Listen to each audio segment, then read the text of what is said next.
नमस्ते दोस्तों, आज के इस वीडियो में आपका बहुत बहुत स्वागत है।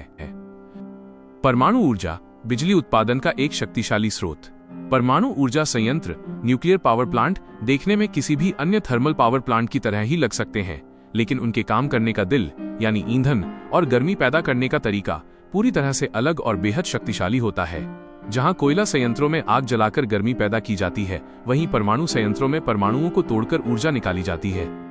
एक मुख्य सिद्धांत परमाणु विखंडन न्यूक्लियर फिशन। परमाणु ऊर्जा की पूरी प्रक्रिया न्यूक्लियर फिशन परमाणु विखंडन पर आधारित है। ईंधन इसके लिए मुख्य रूप से यूरेनियम 235 कैरेट 235U का उपयोग किया जाता है। यूरेनियम एक बहुत ही भारी धातु है। प्रक्रिया जब एक धीमी गति वाला न्यूट्रॉन यूरेनियम के नाभिक न्यूक्लियस से टकराता है तो वो नाभिक अस्थिर होकर दो छोटे हिस्सों में टूट जाता है।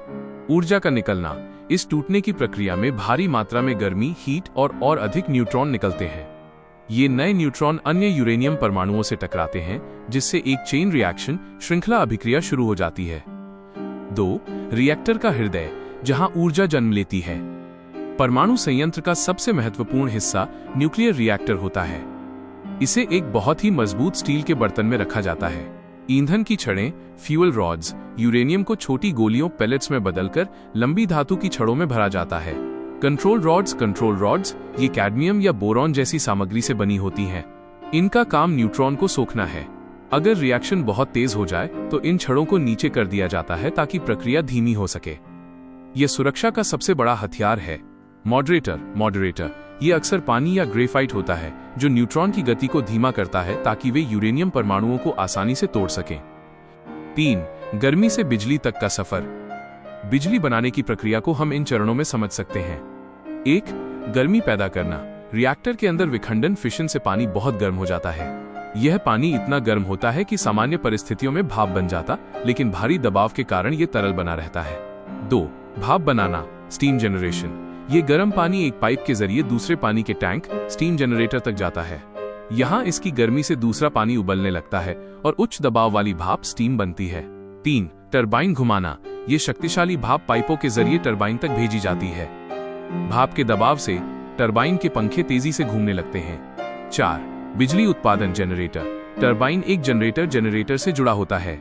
जब टरबाइन घूमता है तो जनरेटर के अंदर लगे चुंबकीय क्षेत्र बिजली पैदा करते हैं। 4.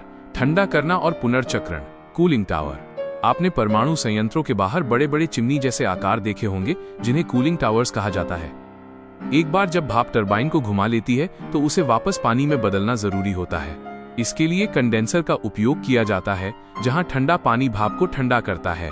कूलिंग टावर से निकलने वाला सफेद धुआं असल में धुआं नहीं, बल्कि जलवाष्प वाटर वेपर होता है। यह पर्यावरण के लिए हानिकारक नहीं है। 5. परमाणु ऊर्जा क्यों महत्वपूर्ण है।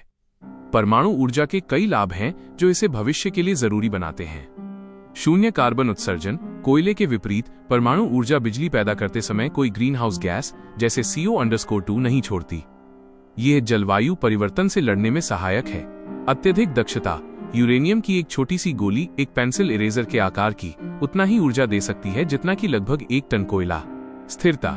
सौर और पवन ऊर्जा के विपरीत ये मौसम पर निर्भर नहीं है और 24/7 बिजली प्रदान कर सकती है। 6.